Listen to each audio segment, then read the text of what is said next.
Selamat pagi. Assalamualaikum warahmatullahi wabarakatuh. Yang saya hormati Bapak Ibu tim penguji Universitas Muhammadiyah Palembang. Perkenalkan, nama saya Sunarti. Saya tercatat dalam mahasiswa PPG dalam jabatan hari ini, tanggal Senin 4 Maret 2024. Saya akan melakukan uji kinerja di SMA Negeri 3 BA1 kelas 11 tentang sistem pernapasan manusia. Selamat menyaksikan.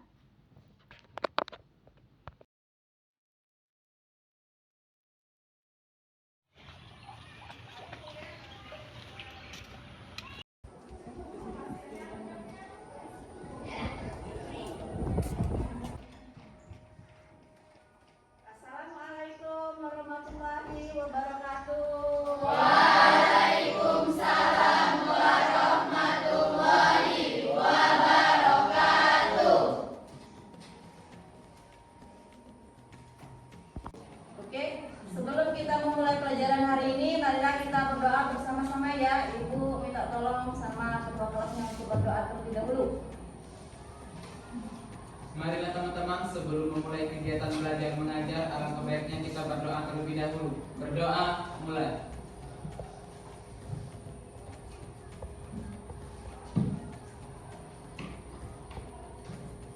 Selesai. Apa kabar kalian hari ini, Nak? Alhamdulillah, luar biasa, tetap semangat. Yes. Alhamdulillah, baik semua ya. Ibu absen terlebih dahulu.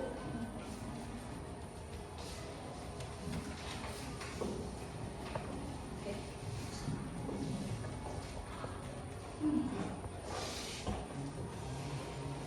Yang udah masuk hari ini siapa? Nini. Iya ya? Iya. Alhamdulillah ini. Oke, untuk mulai absen terlebih dahulu ya hari ini. Ahmad Wahid. Iya. Anggun. Hadir.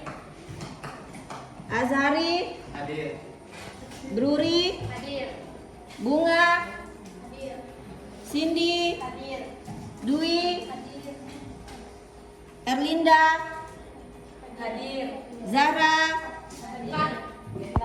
Baiklah, sebelum Ibu melanjutkan materi hari ini, Ibu ingin bertanya terlebih dahulu. Ciri-ciri makhluk hidup apa ya? Bernafas. Bernapas. Ada yang tahu? Pernapasan itu apa? Oke, Amen. Pernapasan adalah proses pertukaran gas di dalam tubuh manusia dan digunakan untuk menghasilkan energi. Ya, pernapasan pertukaran Gas. gas untuk menghasilkan Energi. energi. Terus yang kedua apa? Bagaimana kalian bernapas? Ada yang bisa? Oke. Manusia bisa melakukan dua cara pernapasan, yaitu menggunakan pernapasan dada dan pernapasan perut. Oh, jadi ada dua ya. Ada dua sistem pernapasan. Yang pertama adalah sistem pernapasan perut sama pernapasan dada. Terus yang ketiga ada tidak tentang pernapasan. Saya Bu. Ya apa? Mengapa kalian bernapas melalui hidung bukan dari mulut? Karena dengan bernapas melalui hidung lebih bersih, sehat, dan aman. Sebab udara akan disaring oleh bulu hidung dari kotoran. Tapi jika melalui mulut, udara tidak dapat disaring, sehingga udara sekotor apapun bisa kita hidup sehingga dapat menimbulkan penyakit. Oke. Sekarang kita lanjut. Buka HP kalian semuanya. Ibu akan melakukan pretest terlebih dahulu ya. Ibu kirim linknya melalui WA Group. Oke, kalian kerjakan.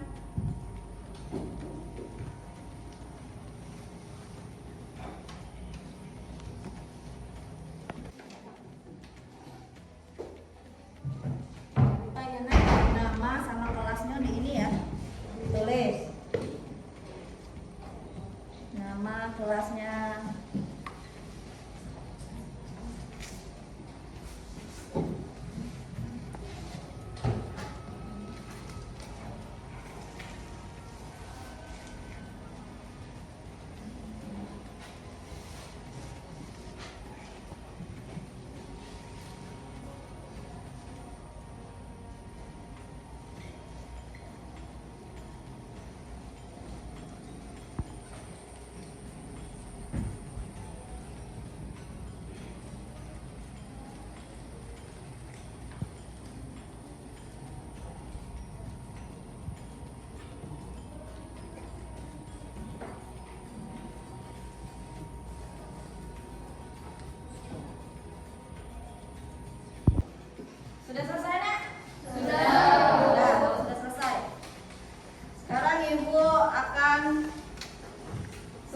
melanjutkan sistem pernapasan pada manusia. Ada yang masih ingat nggak materi kita minggu lalu? Ya, oke. Sebelumnya kita sudah mempelajari tentang mekanisme pernapasan, Ya. bagaimana dampak yang diakibatkan oleh rokok. Oh, akibat yang didapatkan oleh rokok. Oke. Sekarang kita lanjut ke materi ya, Nak. Tentang sistem pernapasan pada manusia.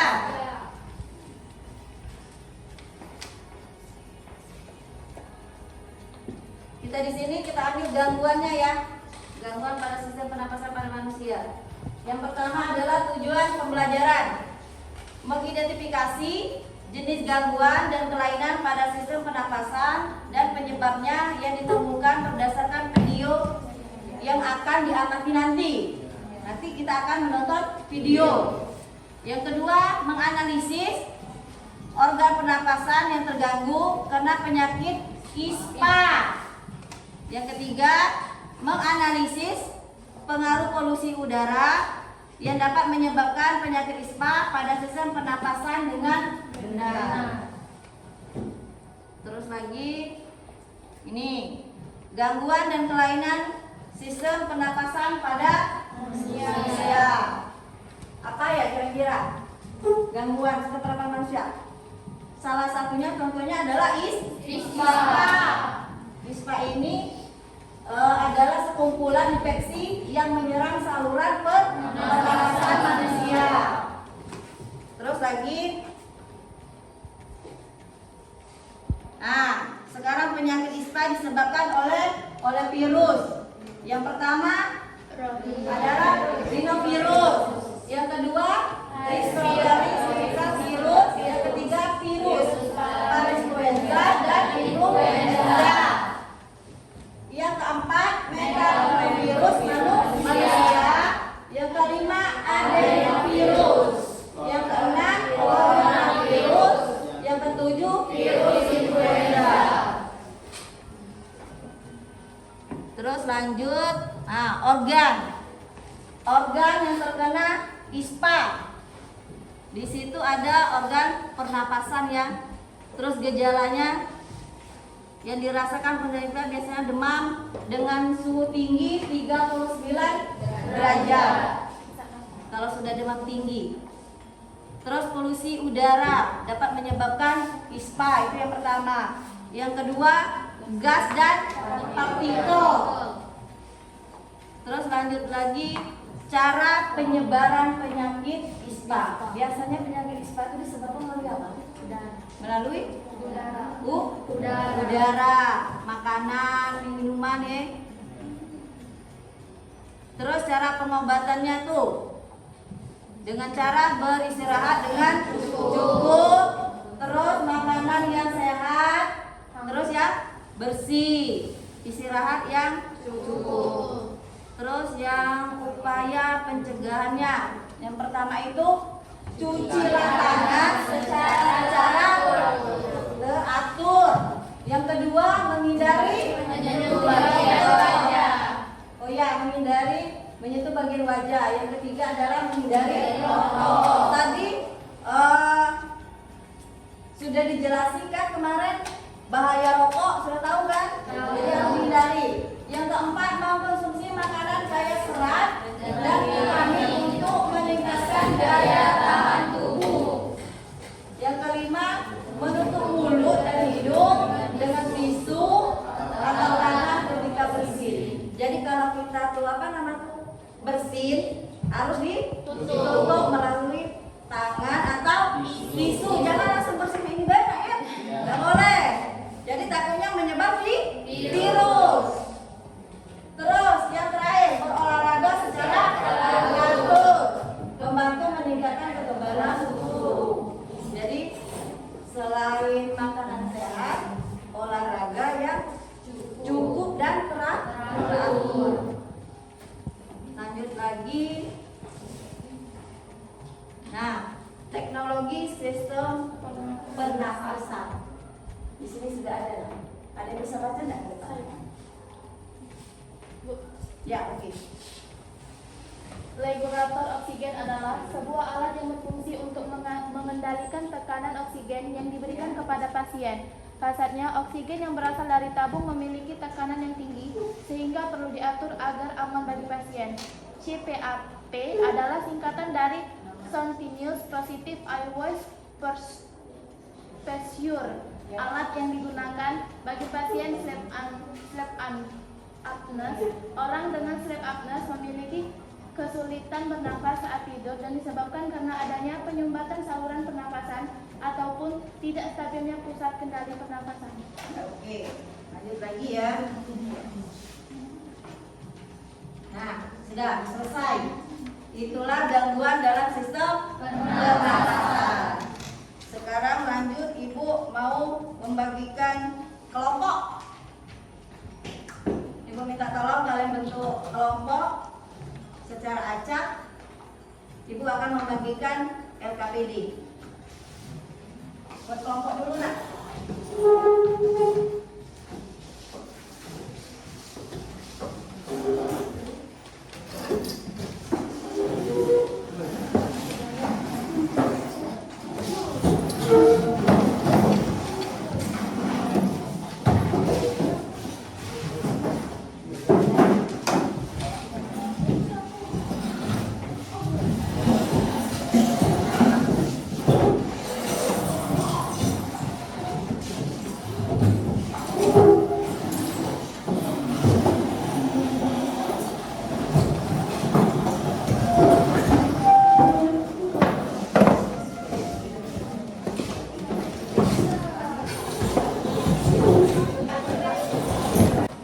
Oke ya, sebelum Ibu membagikan LKPD, kita nonton video terlebih dahulu ya.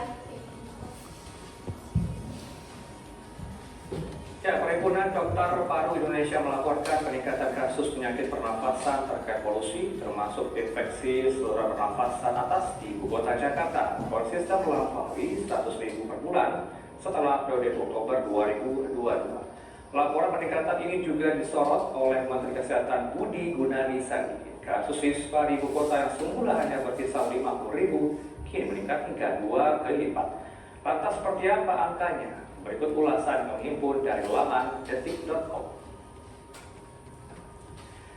Catatan penambahan kasus ispa di Jakarta sepanjang tahun 2023 ini juga sempat dirinci Kepala Seksi Surveillance Imunisasi Dinas Kesehatan DKI Jakarta. Dari laporan ini, pada bulan Januari terdapat ada 102.609 kasus, Februari ada 104.638 kasus, Maret ada 119.734 kasus, kemudian April 109.705 kasus, kita bergeser ke Mei ada 99.130 kasus, dan Juni 102.475 kasus. Aplikasi Pemantau Kualitas Udara Nafas Indonesia dan Halodoc kemudian melakukan kerjasama riset soal pelaporan ISPA Jabodetabek pada periode Juni hingga Agustus ini. Mereka melaporkan ada kenaikan 33% oleh data yang dihimpun dari jumlah konsultasi online di Halodoc. Dari total itu, ada 15 kecamatan dengan kenaikan kasus ISPA tertinggi di Ibu Kota pemirsa, meliputi Penjaringan, Cengkareng, Grogol, Petamburan, Kelapa II, Pulau Gadung, Menteng, Tanah Abang, Kebayoran Baru, Cikarang Selatan, Pamulang, Cilandak, Pasar Minggu, Jagakarsa hingga ke Cimanggis, dan juga Tapos.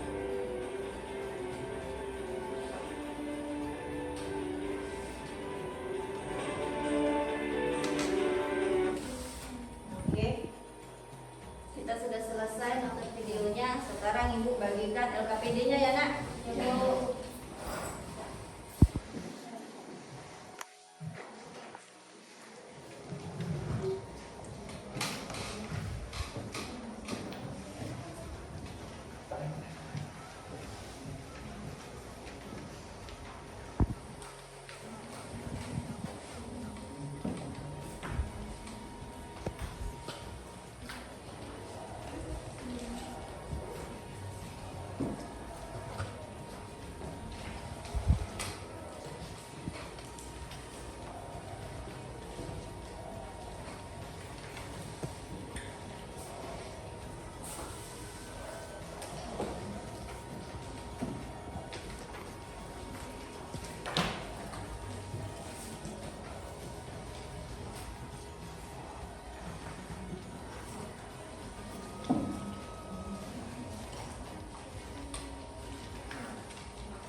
bagikan kalian kerjakan ya.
Sudah selesai belum Nak LKPD-nya tadi? Sudah.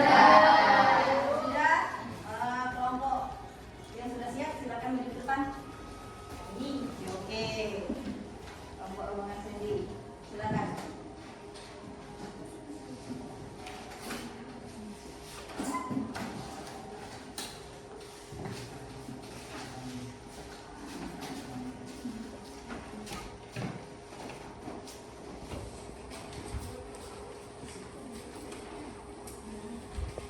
Perhatikan Nak untuk kelompok 1.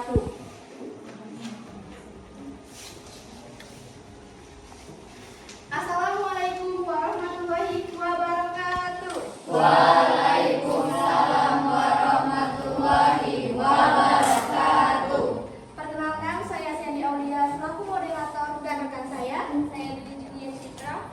Pertama-tama izinkan kami memberikan sedikit gambaran tentang materi yang kita bahas. Kita akan mendalami sistem pernapasan pada manusia yang akan dijelaskan oleh saya sendiri.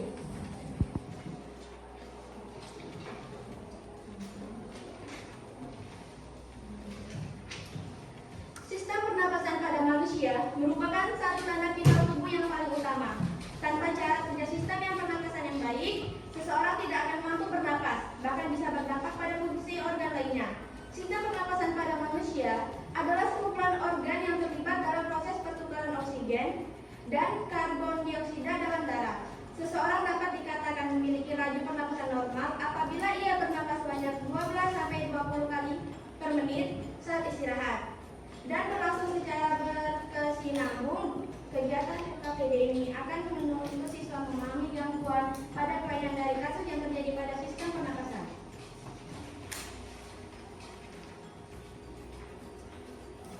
Baiklah teman-teman, kita memasuki pertanyaan yang ada di LKPD, di mana pertanyaan ini akan dijawab oleh rekan saya, Saudari Dwi Julia Citra. Saya persilakan. 1. Identifikasilah gangguan atau kelainan pada sistem pernapasan yang kalian temukan berdasarkan video kalian amati dan apa penyebabnya. Penyebab gangguan pada sistem pernapasan disebabkan oleh asma, infeksi paru-paru yang disebabkan oleh bakteri dan virus, serta polusi udara. 2.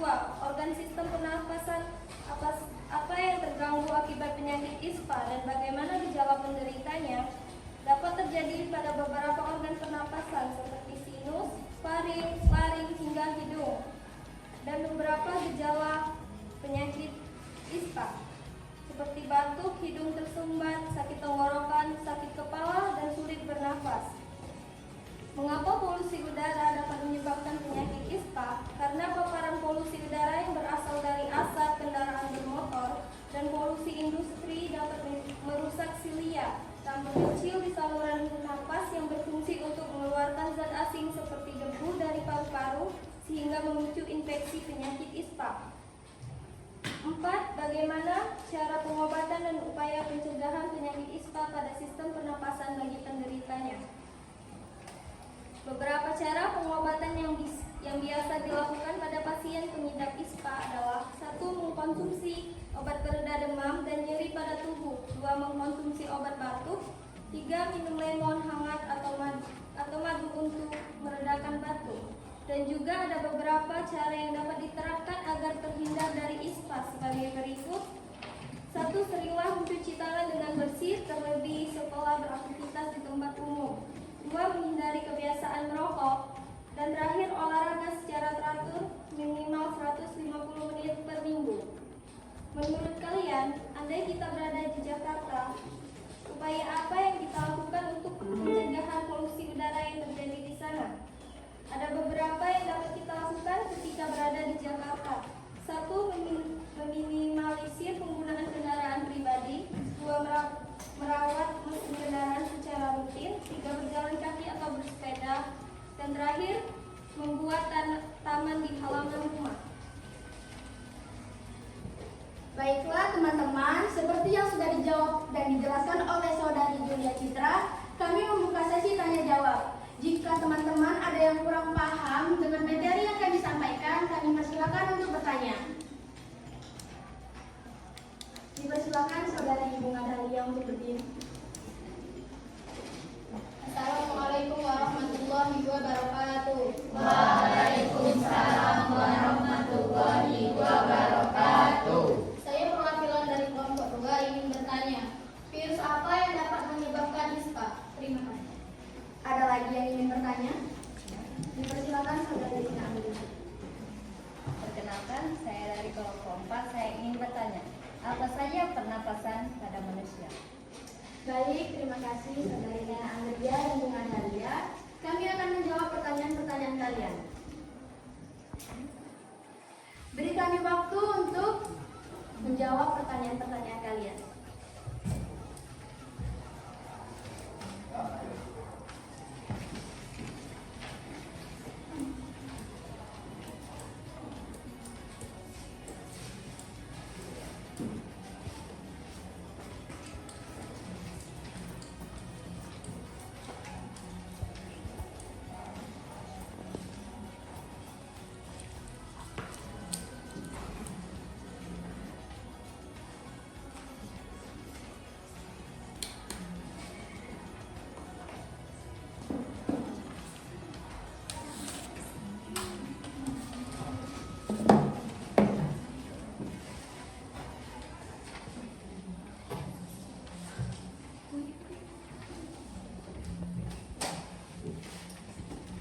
Baiklah, pertanyaan dari Bunga Dahlia dan Lina Anglia akan dijawab oleh rekan saya, Saudari Dwi Julia Citra.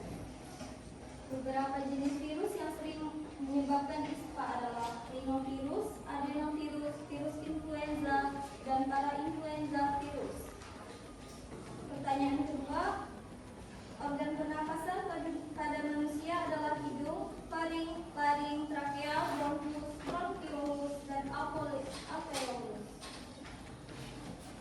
Baiklah, Saudari Bunga Dahlia, apakah sudah puas dengan jawaban kami? Terima kasih. Dan Saudara Lina Anglia, mohon maaf saya ulangi, Saudari Lina Anglia, apakah sudah puas? Puas, terima kasih.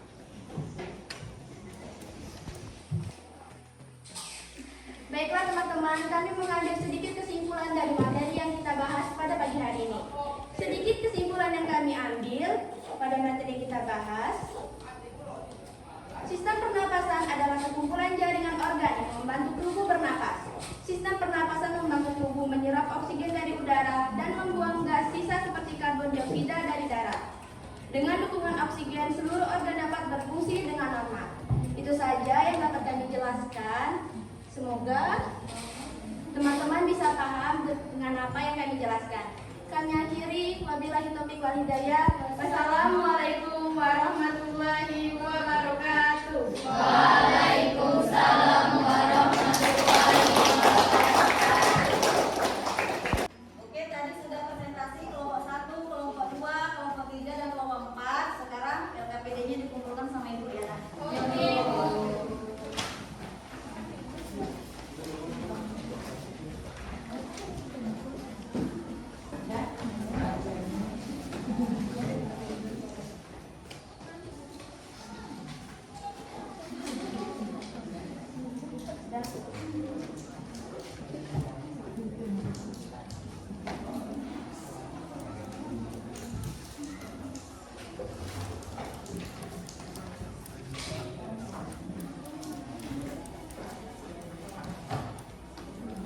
Nah, sekarang siapkan HP kalian lagi untuk kita proses akhir.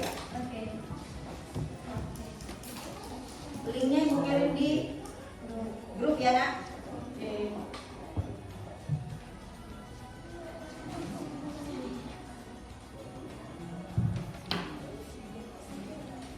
Oke, linknya sudah Ibu kirimkan. Kalian jangan lupa tulis nama sama kelas.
Oke, kita akan mengambil kesimpulan ya tentang materi kita hari ini dengan materinya gangguan sistem pernapasan. Ada yang bisa?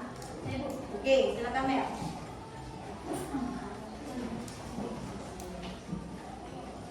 Assalamualaikum warahmatullahi wabarakatuh.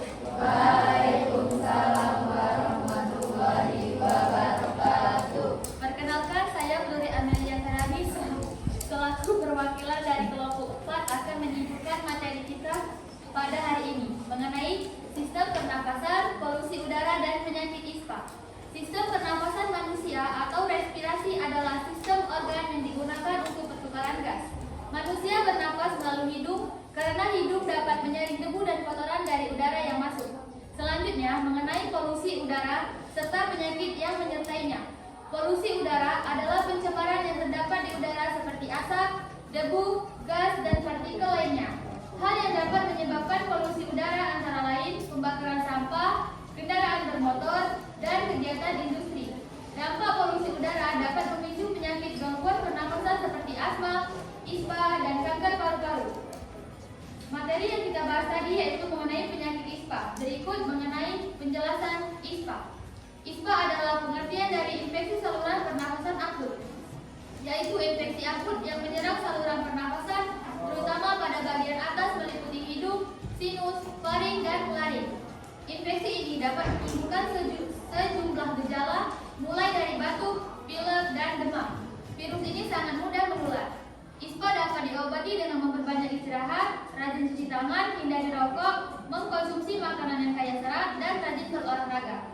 Baiklah teman-teman, itulah kesimpulan yang dapat saya simpulkan untuk materi kita pada hari ini. Saya akhiri. Wassalamualaikum warahmatullahi wabarakatuh. Waalaikumsalam warahmatullahi wabarakatuh.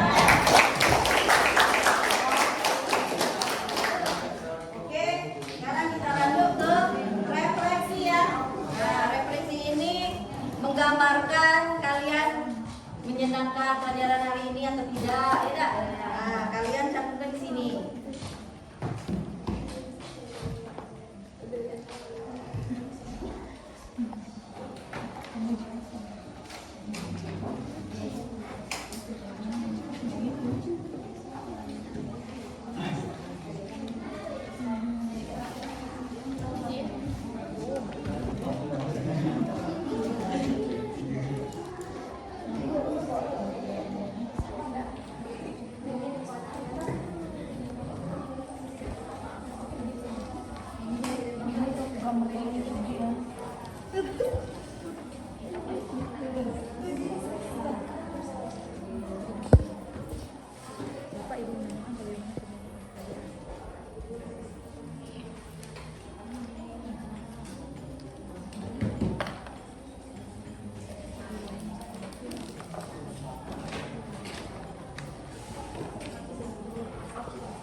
Sudah ya, tentang refleksinya tadi? Sudah. Sudah kumpulkan, Nak?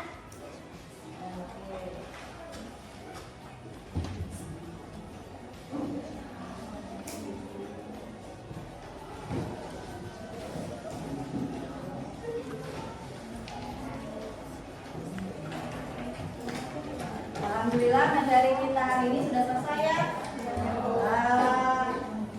Untuk melanjutkan materi selanjutnya minggu depan, kalian pelajari di rumah tentang sistem ekspresi ya, tentang sistem ekspresi. Sebelum diakhiri, Ibu minta tolong kepada Azari untuk menutup dengan doa materi hari ini, Nak. Ya Bu. Marilah teman-teman, selesai sudah kegiatan kita pada hari ini. Marilah kita duduk dan membaca doa bersama-sama. Berdoa mulai.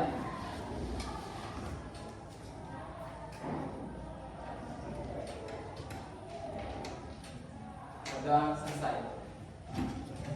Ibu hari dengan Assalamualaikum warahmatullahi wabarakatuh.